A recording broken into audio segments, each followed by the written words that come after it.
네, 코인 트렌드 본격적으로 시작을 해보도록 하겠습니다. 간밤 뉴욕 증시 3대 지수가 일제히 하락 마무리가 되면서 비트코인 또한 해당 시간대 가격 하락이 나타났습니다.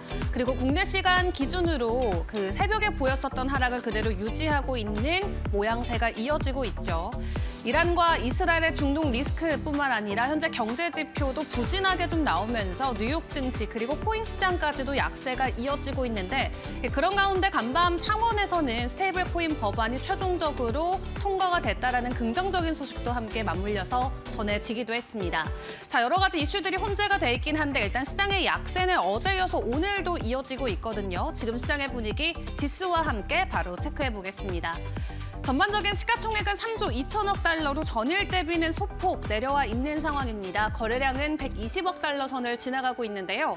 일단 미국 정부에서는 48시간 안으로 중동 리스크와 관련된 이슈를 해결하도록 노력하겠다 이렇게 오늘 오전에 입장을 밝혔는데 이틀 안으로 중동 리스크가 마무리가 되게 된다면 시장이 다시 한번 반등해줄 수 있는 하나의 모멘텀으로 작용될 수 있을지 일단은 지켜봐야 될 것 같습니다. 자, 이렇게 시장 안의 불확실성이 아직까지는 존재한데요. 그렇다면 간밤 기관들은 비트코인의 매수 행렬에 동참을 해줬을지 체크를 해보도록 하겠습니다. 다행히도 7거래일 연속으로 기관들은 계속해서 비트코인을 매집하는 모습을 현물 ETF를 통해서 체크를 해볼 수가 있겠고요.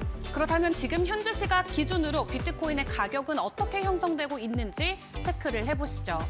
자, 주요 종목들 일제히 하락세가 이어지고 있습니다. 비트코인이 전일 대비 1.6% 하락하면서 10만 4천 달러 선을 간신히 버텨주고 있는데 일단은 10만 2천 달러의 지지를 받는 게 굉장히 중요해 보입니다. 그러더라도 일단 올해 3분기 돼서 추가적인 가격 상승에 대한 기대감은 나오고 있는데요. 이 장기적으로 보유하고 있는 롱텀 홀더들의 매도세가 역대 최소폭이라고 합니다. 한마디로 시장 안에서 대량으로 매도세가 나오고 있는 모습은 포착되고 있지 않기 때문에 오히려 올라갈 때 추가적으로 힘을 받을 수 있다는 관측들이 많이 나오고 있는 상황인데요.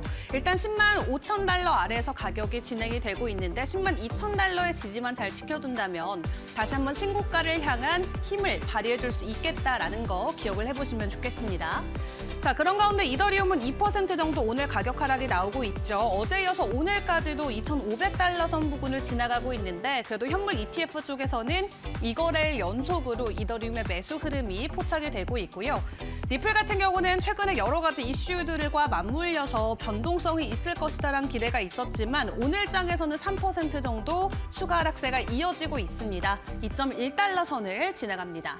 자, 다른 종목들도 이어서 점검을 해보도록 하겠습니다. 일단 비트코인의 가격 하락과 함께 전반적으로 시장 안에서도 약세는 이어지고 있습니다. 다만 중국 계열 코인들의 가격 강세가 오늘장에선 유독 두드러지고 있죠. 바이낸스의 코인인 BNB 같은 경우는 0.7% 정도로 강보합권 유지해주고 있고요. 중국의 대표 코인인 트론 같은 경우는 오늘 홀로 3% 정도 반등에 나서고 있는 모습입니다. 다른 종목들도 계속해서 점검을 해보도록 할 텐데요. 이 하이퍼리퀴드 어제 이어서 오늘까지도 5% 정도의 가격 조정이 나옵니다. 원화 기준으로 6만 원 중반까지 올라갔었다가 이틀 연속의 5%의 가격 조정으로 오늘 5만 7천 원 선까지 일단은 내려간 모습이고요. 아발란체나 수이 같은 경우도 4% 넘는 가격 조정이 현재 시각 보여지고 있습니다.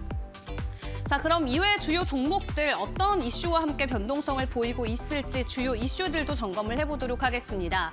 앞에서 확인해봤던 하이퍼 리퀴드, 일단 간밤에는 긍정적인 소식이 전해졌습니다. 미국 나스닥 상장이 돼 있는 제약사가 이 하이퍼 리퀴드를 매수한다라는 내용을 전해왔는데요. 총 5천만 달러를 투자할 계획이라고 합니다.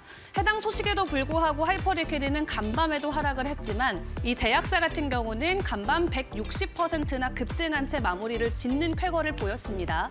이렇게 코인을 매수한다라고 발표를 했을 때 주가가 100% 넘게 뛰는 모습들이 선례로 남게 된다면 다른 상장사들도 다른 코인들을 매수할 수 있는 좋은 기회를 제공하는 게 되겠죠. 이런 기대감이 온기로 계속해서 퍼져나갈 수 있을지 일단은 집중을 해보셔야 될 것 같은데요. 오늘 하이퍼리퀴드는 하락으로 진행이 되고 있고요. 그리고 온도 파이낸스 같은 경우는 RWA, 이 토크나 증권과 관련된 글로벌 글라이언스를 결성했다라는 소식을 가지고 왔습니다. RWA 안에서는 나름 대장주로 자리매김을 하고 있는데 오늘은 1% 정도 하락세가 이어지고 있고요.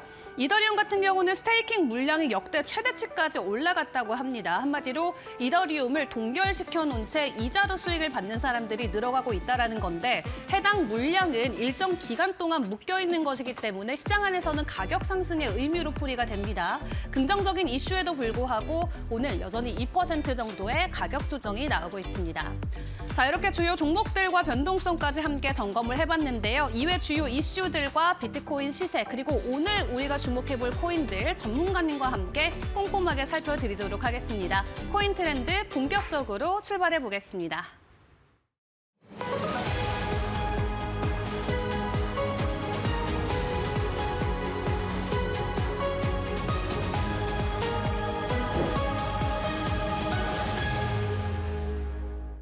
자, 시장 안에서 일단은 숨죽이고 계속해서 방향성을 모색해가는 시장 분위기가 이어지고 있는데 지금 상황에서 우리가 주목해볼 이슈와 종목들은 어떤 것들이 있을까요? 코인 이슈 브리핑으로 체크해 보도록 하겠습니다. 김민경 캐스터가 준비해줬습니다. 네, 코인 트렌드 이슈 브리핑 시간입니다. 오늘 또 시장에서 주요하게 나온 이슈들 3가지 키워드를 통해서 정리해 보도록 할 텐데요. 첫 번째 키워드부터 확인해 보도록 하겠습니다. 첫 번째 키워드는 지니어스 법안 미상원 통과입니다. 우리가 기다렸던 지니어스 액트 법안이 드디어 미국 상원을 통과했습니다. 이제는 하원을 거쳐서 트럼프 미국 대통령의 최종 승인만을 남겨둔 상황인데 과연 이게 최종적으로 통과할 경우에 암호화폐 이 산업에 어떠한 영향을 미칠지 또 분석들 들어보도록 할게요.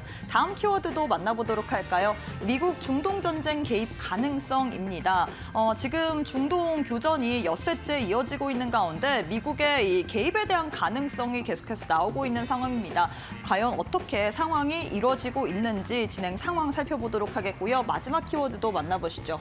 파월 입에 쏠린 눈입니다. 내일 새벽에 또 미국의 FOMC 회의 결과가 발표가 되는데 시장에서는 사실 금리 동결에 대해서 이미 기정사실화가 되어 있지만 파월의 입이라든지 혹은 점도표가 중요한 상황이거든요. 어떠한 부분을 우리가 중점적으로 봐야 될지 살펴보도록 할게요.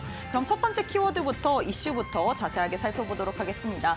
드디어 우리가 기다렸던 이 스테이블 코인 관련된 규제 법안인 지니어스 액트 법안이 미국 상원을 통과했습니다. 이 찬성 68표 그리고 반대 30표로 초당적 지지를 얻으면서 또 통과했다라고 이야기를 할 수 있을 것 같은데 스콧 베센트 미 재무장관 같은 경우에는 이날 표결 전에 스테이블 코인이 2030년까지 3조 7천억 달러 시장으로 성장하는데 이 법안이 또 필요하다라고 이야기를 했고요. 뿐만 아니라 스테이블 코인이 5년 뒤에는 5천조 원 시장이 될 것이다라고 이야기를 했는데 지금 이제는 지니어스 법이 하원의 심의 과정을 거쳐서 도널드 트럼프 대통령의 승인 절차만을 남겨둔 상황입니다. 하지만 시작에서는 아직도 이 도널드 트럼프 미국 대통령의 암호화폐 관련된 이런 사업 확장으로 인해서 다시금 제동이 걸리지 않을까라는 우려 섞인 목소리도 있는 상황인데요. 이게 최종 통과가 될 경우에 미국 내 스테이블 코인의 발행과 운용에 대한 법적 틀을 마련될 전망이기 때문에 과연 진행 상황이 어떻게 이루어지는지 계속해서 뉴스들 체크해 보시길 바라겠습니다. 이런 긍정적인 소식에도 불구하고 비트코인의 가격은 주춤하고 있습니다. 다음 이슈 살펴보도록 할까요? 바로 그 원인이다라고 이야기를 할 수 있을 것 같은데 지금 트럼프 미국 대통령이 무조건 항복하라라고 압박을 가한 상황입니다. 지금 이스라엘과 이란의 이 교전이 엿새째 이루어지고 있는 가운데 트럼프 미국 대통령이 전일 또 자신의 SNS를 통해서 계속해서 글을 게재한 상황이었죠. 이 이란은 무조건 항복하라. 이제 우리는 이란 상공에 대한 완전하고 전면적인 통제를 확보했다라고 적었는데요. 이에 발맞춰서라고 이야기를 해야 될까요? 이스라엘 또한 오늘 날이 또 밝기 전 이른 새벽부터 테헤란에 대규모 폭격을 가했습니다. 사람들은 다 대피를 하고 있는 상황이고 여기에 대해서 이란 최고 지도자 또한 이스라엘에 잡이 없다, 전투 시작됐다라고 발언을 한 상황이죠. 미국을 향해서도 지금 미국이 전쟁 개입할 시에는 미군 기지까지 공격할 미사일을 준비했다 있다라고 이야기를 하는데 지금 중도 내 이런 교전이 계속될 경우에 비트코인의 가격에 하락을 또 부추길 수 있는 악재로 작용이 될 수밖에 없기 때문에 진행 상황들 계속해서 지켜보시길 바라겠습니다. 그럼 마지막 이슈도 살펴보도록 하겠습니다.